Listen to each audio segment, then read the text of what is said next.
And there's no aspect, no facet, no moment of life that can't be improved with pizza.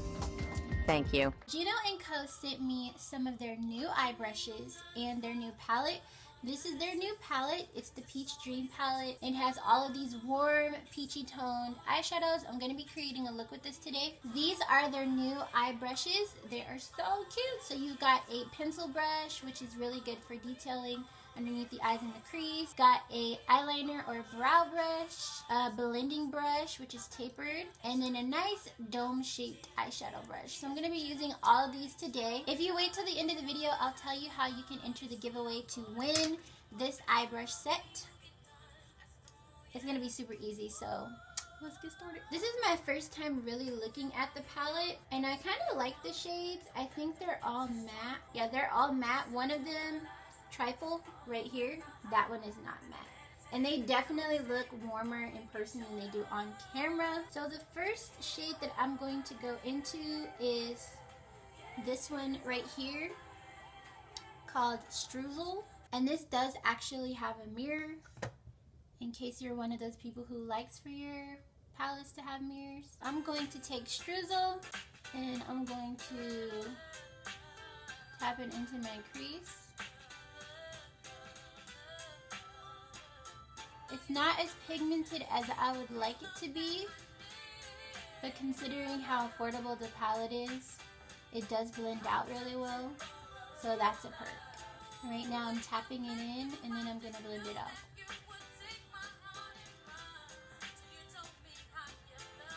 Honestly, I'm not mad at it. I'm not mad at the pigmentation because it was pretty easy to build.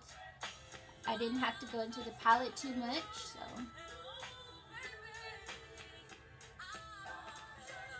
The next shade that I'm going to use is this one right here, the shade Tart.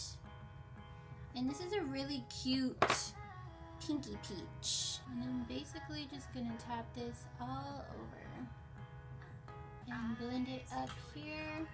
I kind of just wanted to see how this color would look, honestly. And I like the way that it looks.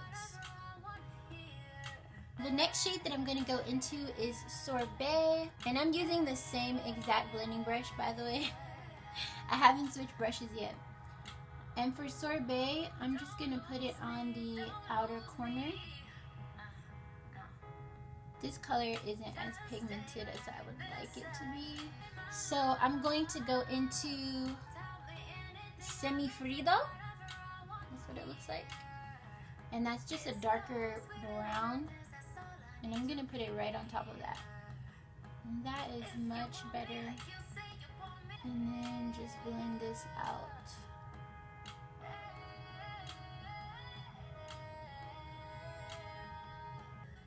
I really do like this brush though. It's blending the eyeshadows out really well.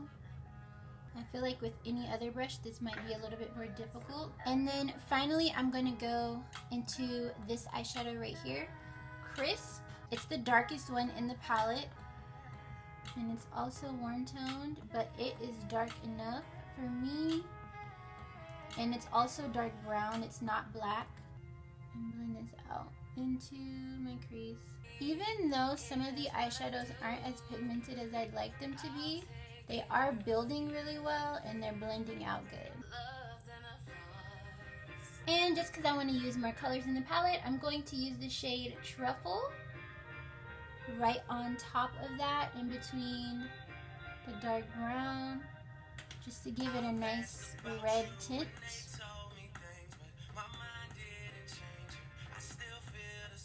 You know what? This is pretty good. Okay, so I'm going to take some concealer. I'm going to use the angled eyeliner brush to cut my crease. Ooh, this brush is stiff. Okay, I was not expecting it to be so stiff.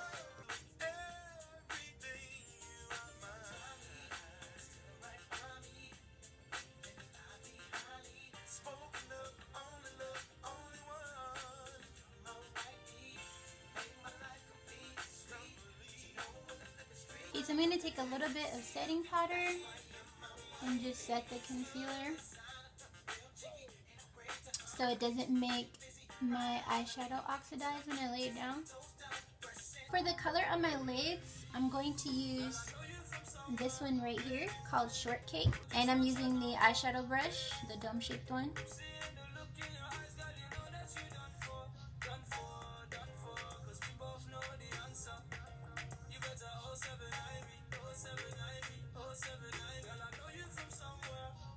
I'm definitely having to pack this on.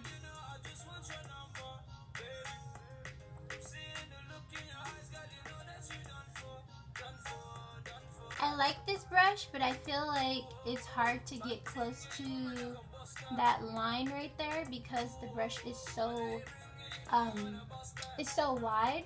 If it were a little bit flatter, that would be easier to use. It could pack on eyeshadow, and also I'd be able to get closer to my cut creases. But this is really good for blending out the eyeshadow on my lid.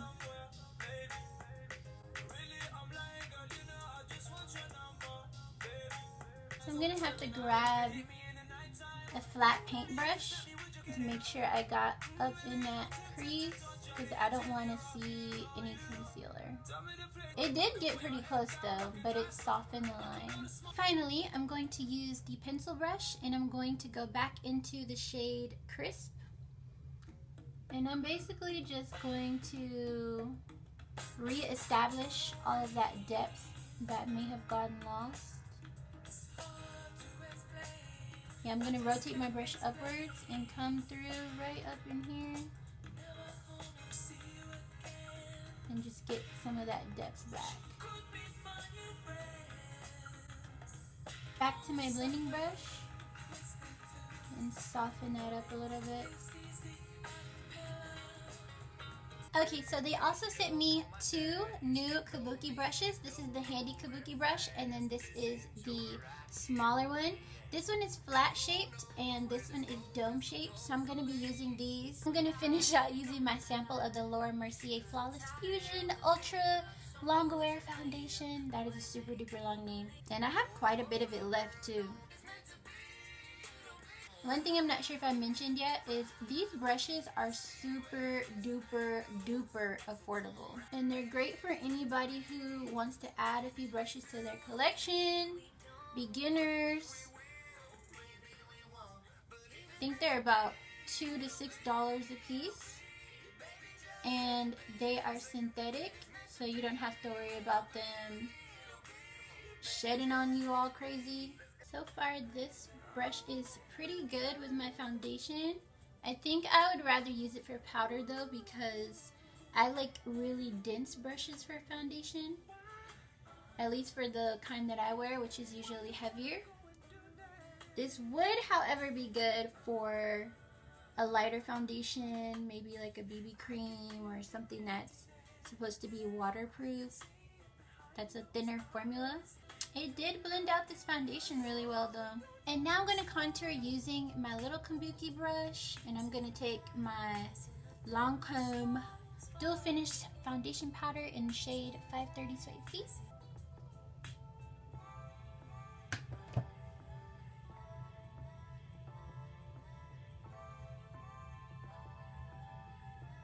And I'm just tapping it in. I actually like this little brush. I wasn't expecting to, but I actually like it.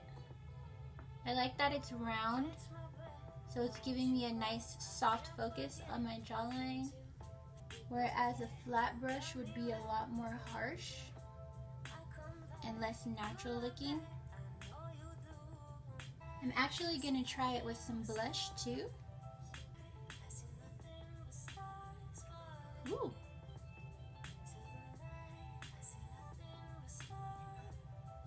Actually like that brush. I really feel like something is missing, so I'm going to take some black eyeliner and just pop it on my lash line on the outer corners. Using the pencil brush, I'm going to take a little bit of Semi-Frito.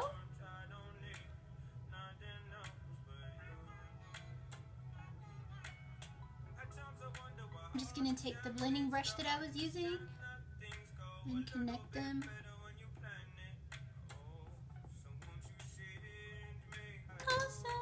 For my mascara, I'm going to use the Milk Kush Mascara. This mascara is the cutest thing ever. The real packaging for it is huge. But I just like how it coats all of my lashes. I like how dark it is, and I also like how soft it is. Doesn't make my lashes look or feel crunchy. For my lipstick, I'm going to use House of Uni's Rum Cake.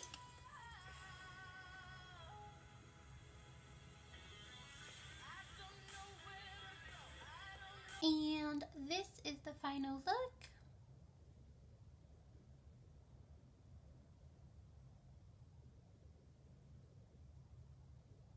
So, let's talk about these brushes and this palette. First of all, I do like the brushes. If I had to pick my favorite brushes, it would be the little kabuki brush and the blending brush. The reason why I love the blending brush is because it's soft, it is synthetic, and it blended out all of the eyeshadows really, really well on its own. I didn't have to grab another eyeshadow brush to help blend. And then the reason why I like this one is because it's soft, and I like the dome shape. That's unusual for kabukis from what I've seen. It really gave a nice soft focus on my contour, bronze, whatever you want to call it. And I feel like I'm going to be reaching for this instead of my bigger brushes a lot more. As far as the other new brushes go, I think that they all work pretty well. My least favorite brush would have to be this one, and the reason why is because it's a little thick for a brow brush or an eyeliner brush, and because it's so stiff, I can't really flatten it to make it thin or skinny, and I'll show you an example of what I mean. Here's another brush that I like to use for brows and liner. I don't know if you can tell or not, but the Juno & Co brush is way thicker than the other one, and that makes it really complicated to be detailed about your eyeliner or your brows, and it usually makes it kind of sloppy, which is why I use it to cut my crease instead of using it on my brows today or for liner. And then this brush right here is really, really good for packing on eyeshadow. I liked it for that. As far as getting up into the crease goes, it made my cut crease softer, as you can tell, which isn't a bad thing necessarily, but if you want precision, this is a good eyeshadow brush. So I wouldn't use this for cut creases or anything. But overall, I did like the brush set. I'm not totally disappointed. Again, like I said, the only brush that I didn't really like was the eyeliner brush. This is the palette. On the back of the palette, it has the ingredients. There's 12 eyeshadows. It's really, really pretty. It's smooth.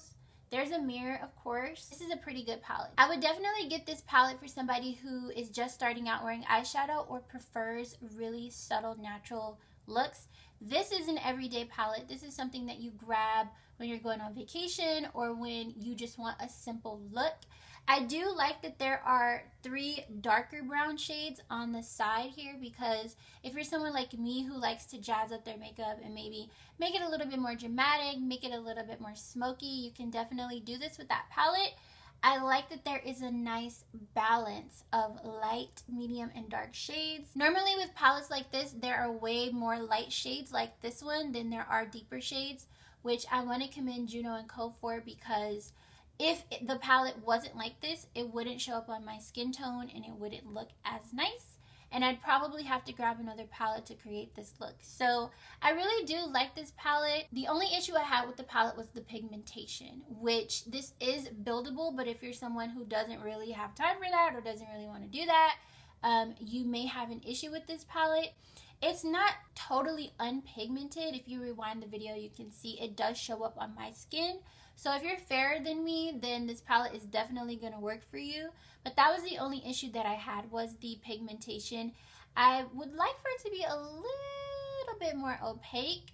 I do appreciate that it's buildable though, and that all of the eyeshadows blended out really, really well. So I love that. I'm not mad at it. I'm not mad at this palette. For y'all's first palette, this is really, really good. Thank you to Juno & Co for sending me these products. I really appreciate you guys for, you know, sharing this with me and giving me an opportunity to give away the new eyeshadow brushes. So if you want to enter to win those eyeshadow brushes, which let me show you them again, It's these four. If you want to win this eyeshadow brush set, go ahead and like this video, subscribe to my channel, and leave a comment down below saying whatever you want to say along with your Instagram username so that if you win, I can contact you.